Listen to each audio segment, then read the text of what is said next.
Olá e boas-vindas a mais uma jornada de conhecimento. É excelente ter a companhia de quem nos escuta para a nossa imersão de hoje. Com certeza. Olá, pessoal. É muito bom estar aqui de novo. Bom, o cardápio desta nossa análise detalhada de hoje explora, assim, os corredores, as tensões e os bastidores do poder lá em Brasília. A nossa fonte central é o livro Tormenta, o governo Bolsonaro. Crises, intrigas e segredos. Um livro que é fruto de uma apuração bem rigorosa, da jornalista Thaís Oyama. Exato. E a missão aqui é investigar a anatomia das crises, os padrões de comportamento e, a engenharia política que marcaram a ascensão e aqueles primeiros meses de mandato de Jair Bolsonaro na presidência da República. É um período muito denso. Muito denso. Mas olha, antes de avançarmos para o conteúdo da obra em si, é crucial a gente fazer uma pausa aqui. Precisamos deixar um aviso absolutamente claro para a nossa audiência. Sem dúvida. Esse é um passo fundamental para a gente estabelecer os parâmetros da nossa discussão de hoje. Pois é. O material que vamos explorar contém temas políticos sensíveis, super recentes e profundamente polarizados.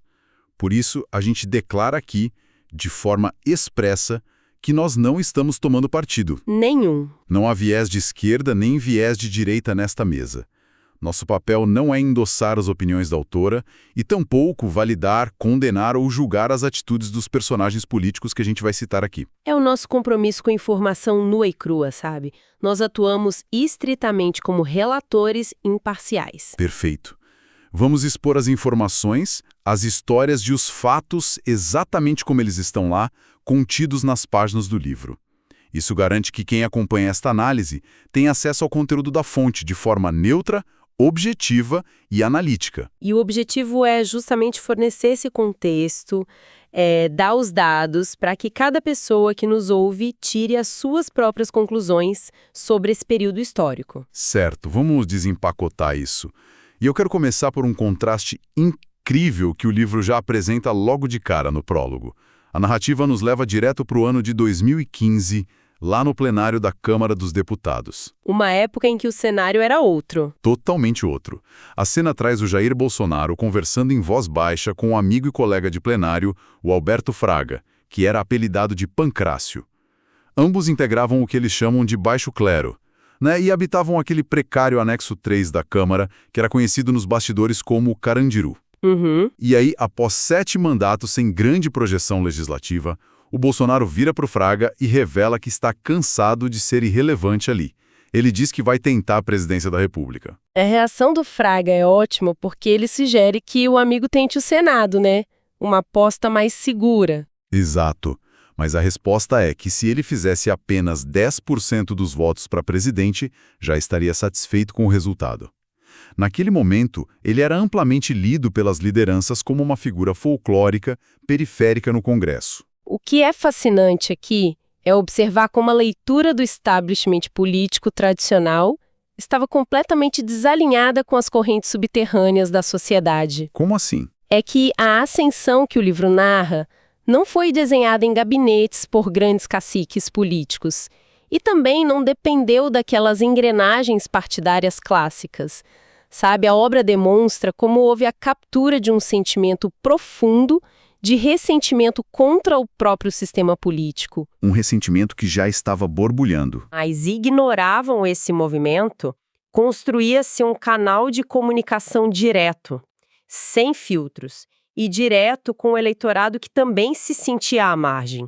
Aquele tom agressivo que repelia os pares no Congresso era exatamente o elemento que gerava identificação na base. E essa dinâmica de identificação, ela ganha contornos muito nítidos na votação do impeachment da Dilma Rousseff em 2016. Aquele foi um momento tenso. Muito. O livro reconstrói o momento em que o Bolsonaro mostra para o Fraga o rascunho do seu voto.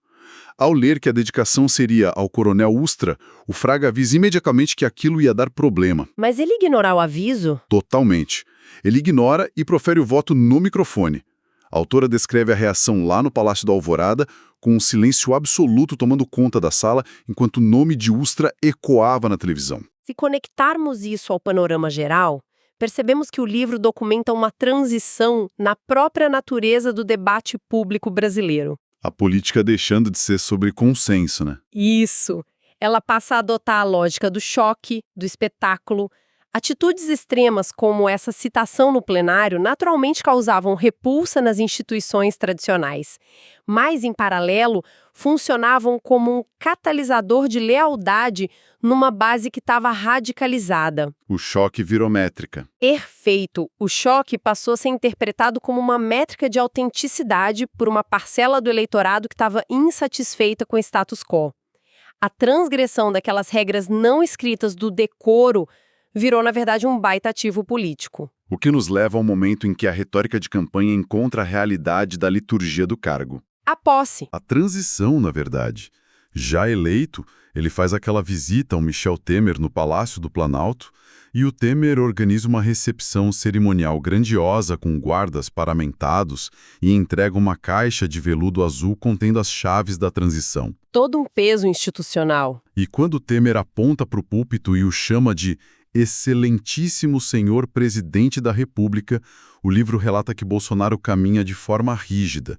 Ao se virar para a assistência, os fotógrafos notam um detalhe. O lábio inferior. Exato. Flagram o lábio inferior dele tremendo de forma incontrolável. O nervosismo bateu forte. Esse detalhe do tremor no lábio, ele transcende a anedota. É a materialização da transição abrupta daquela figura do candidato outsider para o ocupante da cadeira mais pesada da máquina do Estado. E a obra mostra que a realidade do cargo pesava muito. Uma carga psicológica imensa logo no início. E o que impressiona na leitura é como essa carga não começou na posse. A autora relata que um estado de paranoia constante já existia bem antes da eleição. Verdade. O então candidato evitava beber água de garrafas que já estivessem na geladeira. Ele preferia beber água direto da torneira por medo de envenenamento. E tinha a questão dos carros também. Sim, se o carro ficasse estacionado na rua, ele checava debaixo do chassi procurando explosivos. E o ponto de inflexão ocorre quando esses temores se confirmam de maneira brutal no dia 6 de setembro de 2018. Em Juiz de Fora. Isso. O atentado cometido por Adélio Bispo é retratado no livro como o evento que validou todos aqueles medos de segurança que a equipe e ele próprio já nutriam. E a reconstituição daquele dia traz detalhes muito precisos, né? Demais. A equipe de segurança havia sugerido evitar o calçadão devido a protestos. Houve a recusa de entrar no carro para deixar o local. E detalhe, o carro guardava um colete à prova de balas, que não estava sendo usado naquele momento. Uma sucessão de decisões críticas. E após a facada, a narrativa acompanha a atenção no hospital. A gravidade da situação só fica clara para a própria vítima quando ele relata uma sensação extrema de frio e a perda de sensibilidade nas pernas. Ele associou os sintomas a um caso de esfaqueamento que tinha presenciado no passado. A análise desse evento quase fatal mostra que ele operou como um divisor de águas absoluto na trajetória rumo ao Planalto. Mudou tudo. Mudou. Porque além da questão da sobrevivência física, o impacto estratégico foi monumental. A campanha, que já demonstrava uma capilaridade digital enorme, viu um ganho imediato de mais de 2,5 milhões de seguidores nas redes em pouquíssimo tempo. Um salto absurdo. E do ponto de vista tático, aquela longa internação e a recuperação blindaram o candidato da necessidade de comparecer aos debates televisivos. Debates que, historicamente, impõem um desgaste considerável. Ele alcançou a onipresença midiática sem precisar se submeter ao embate direto ali com os adversários. Aqui é que a coisa fica realmente interessante. Porque se a facada consolidou a força eleitoral em torno da figura dele, a gestão desse poder dentro do círculo íntimo, uma vez no governo, adotou uma dinâmica implacável. A história do Gustavo Bebiano. Essa mesma. O livro detalha a ascensão e a queda do Bebiano de forma minuciosa. A trajetória dele é singular. Um advogado que se aproximou da campanha a ponto de dormir num colchonete no chão duro do apartamento do candidato só para economizar recursos. Uma lealdade de primeira hora. Total. E ele se torna uma das peças mais importantes da engrenagem eleitoral, assumindo a poderosa Secretaria-Geral da Presidência. Contudo, em menos de 2 meses de governo, o Bebiano sofre uma exposição pública devastadora e é demitido. O episódio culmina numa cena dramática dele chorando no ombro de um coronel dentro do Palácio do Planalto. E a queda do Bebiano não é só uma intriga palaciana. Ela revela a mecânica de poder do novo governo, introduzindo o papel central da família. Especialmente do Carlos Bolsonaro, conhecido como 02. A força do 02. Exatamente. O livro explora como as redes sociais, particularmente o Twitter, foram instrumentalizadas de forma orquestrada para isolar e aniquilar politicamente aliados do pai. O processo de fritura pública do Bebiano demonstra uma tática baseada na necessidade de manter a base digital mobilizada através de conflitos internos. Fritados em praça pública. Isso, para esse tipo de comunicação digital moderna, a figura do inimigo interno é tão útil quanto a do adversário externo. A lealdade passa a ser medida de forma binária. Não tem meio termo, né? Amigos absolutos ou inimigos declarados. A obra relata que o Carlos Bolsonaro mirava não apenas ministros civis, mas também o próprio vice-presidente, o general Hamilton Mourão. E essa lógica inviabilizou diversas alianças estratégicas tradicionais. A exigência de pureza ideológica e fidelidade pessoal superava qualquer cálculo pragmático de governabilidade. E essa mesma lógica binária acabou atingindo os militares, o que nos leva a um dos eixos mais complexos do livro. É importante recordar o contexto que a autora traz. Na juventude, em 87, Bolsonaro enfrentou um processo no Exército. O caso das bombas nos quartéis. Sim, ele era visto como indisciplinado. Mas mesmo com esse histórico turbulento, o apoio de setores das Forças Armadas foi uma das vigas mestras da eleição em 2018. Isso levanta uma questão importante sobre a relação complexa e a simbiose que foi tentada entre o poder civil recém-eleito e a cúpula militar. O livro recupera, por exemplo, o episódio de abril de 2018. Aquele tweet do general Vilas Boas? Esse mesmo, publicado na véspera de um julgamento crucial do Lula no Supremo Tribunal Federal. Havia uma expectativa clara, por parte de alguns generais, de que poderiam exercer uma espécie de tutela sobre o novo governo, sabe? Para garantir estabilidade institucional. Queriam tutelar o governo. Mas a leitura da obra evidencia que, ao assumirem cargos no executivo, esses militares foram gradativamente engolidos e neutralizados pela lógica caótica que emanava do próprio Planalto. E a autora traz anedotas que ilustram perfeitamente esse choque de expectativas dos generais. Uma das mais notáveis acontece na casa do empresário Fábio Weingarten, ainda em 2018. A do áudio vazado. Exato. O general Augusto Heleno, após uma reunião, vai para a varanda falar ao celular. Acreditando estar sozinho, ele faz críticas diretas ao desempenho do presidente recém-eleito, chamando ele abertamente de despreparado. Sem perceber que estava sendo gravado. Pois é. Alguém perto da churrasqueira gravou, o vídeo chegou ao presidente, que, segundo o relato, acabou relevando na época, chamando o Heleno de velhinho. Mas essa tolerância não se aplicaria a todos os fardados. O desfecho do general Santos Cruz na Secretaria de Governo é a prova definitiva disso. A fritura do Santos Cruz. Sim, a narrativa detalha como um general de 4 estrelas, com vasta experiência em missões da ONU, foi derrubado. E não pela oposição, mas sim por fogo amigo nas redes sociais. Uma campanha difamatória. Totalmente estimulada por figuras como Olavo de Carvalho e amplificada pelo Carlos Bolsonaro. A autoridade dele foi desidratada até a demissão. E o alerta foi contundente. A farda não conferia imunidade. Generais não eram intocáveis. Qualquer membro que divergisse da cartilha estava sujeito ao expurgo. E esse ambiente de tensão permanente transbordou para a economia também, além da diplomacia. O livro dedica um espaço ao fiasco de Davos, no Fórum Econômico Mundial na Suíça. As cenas de bastidores são impressionantes. São de um silêncio constrangedor. A expectativa internacional era imensa, mas o discurso durou só 6 minutos. Nos bastidores, a comitiva estava desorganizada, com um médico pessoal gritando em inglês "I am the doctor", para tentar entrar num restaurante restrito. Nossa! E durante o jantar oficial com executivos globais, como Tim Cook da Apple, o clima descrito é de um silêncio profundo. O presidente focado na refeição sem interagir com ninguém ao lado dele. Esse constrangimento relata muito a dualidade que operava no governo.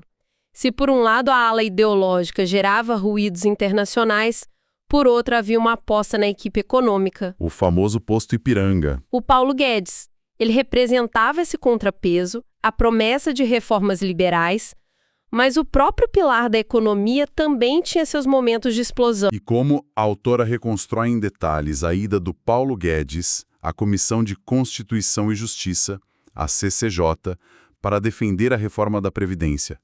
Foram 6 horas de embate com parlamentares. Um clima muito tenso. E cômico, ao mesmo tempo.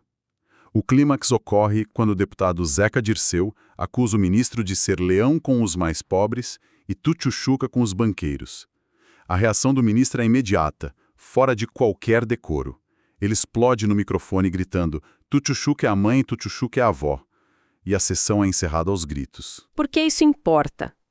A análise desse episódio revela muito sobre a governabilidade. A atitude explosiva do Guedes chocou a burocracia, mas politicamente aconteceu um paradoxo. A base adorou. Exatamente. A agressividade dele no trato com a oposição o tornou extremamente popular entre a base, validando aquela demonstração de força. E enquanto a equipe econômica tentava avançar suas pautas, a tensão com o Congresso atingia níveis absurdos. O livro narra o caos de maio de 2019, o embate com o presidente da Câmara, Rodrigo Maia, e o medo real de uma ruptura institucional. O clima era de muita desconfiança. Tanta desconfiança que rendeu uma cena cinematográfica. O Davi Alcolumbre, presidente do Senado, e o Rodrigo Maia mandaram construir um portão secreto no muro que dividia as residências oficiais deles. Para poderem conspirar e planejar sem serem vistos pela imprensa ou pelo executivo. Exato, trânsito livre pelo muro. Então, o que tudo isso significa? O que os próprios parlamentares chamaram de parlamentarismo branco. A solução encontrada pelo Congresso foi assumir o protagonismo da agenda econômica à revelia do Executivo. Isso gera o grande paradoxo do livro. Enquanto o Congresso operava a complexa reforma da Previdência pesada e técnicos costuravam o acordo Mercosul-União Europeia, o presidente focava em micropautas. O presidente das pequenas coisas. Ele dedicava horas das lives semanais para discutir detalhadamente a pesca da tilápia, lombadas eletrônicas e radares nas rodovias. Deixava o macro de lado. Isso reflete uma nova forma de governar. Para quem deseja entender política hoje, a lição aqui é que focar no varejo enquanto a economia ferve não é necessariamente um erro de percurso. Muitas vezes, o caos governamental é um método de gestão. Manter a base engajada. Isso. Mantém a base mobilizada com pautas do dia a dia e transfere o trabalho institucional pesado e impopular, que são as reformas amargas, para o colo do Congresso Nacional. Bom, é hora de recapitular-nos a nossa imersão de hoje. O título da obra, Tormenta, captura perfeitamente essa essência. Vimos a transição de um deputado periférico para um presidente que governa em estado de constante turbulência. Uma gestão de crises crônicas. Expurgando generais e aliados de primeira hora em nome da pureza ideológica e da lealdade familiar, enquanto o Congresso assumia as rédeas do país. E deixa um pensamento final bem provocativo para quem nos acompanha a refletir após o fim da nossa imersão. Quando um modelo político se baseia em manter seus apoiadores em um estado de mobilização e conflito permanente contra inimigos, o que acontece com a máquina do Estado e com a coesão social a longo prazo quando a tempestade deixa de ser uma crise passageira e se torna a própria previsão do tempo para todos os dias? Uma reflexão muito poderosa. O custo dessa instabilidade recai sobre todos nós. Encerramos a nossa imersão de hoje por aqui. Fica o incentivo para que a nossa audiência mantenha a curiosidade contínua e a busca por múltiplas perspectivas. Evitando sempre a sobrecarga de informações, mas buscando a profundidade. É isso. Agradecemos muito a companhia e até a nossa próxima análise detalhada. Um grande abraço. Tchau, tchau.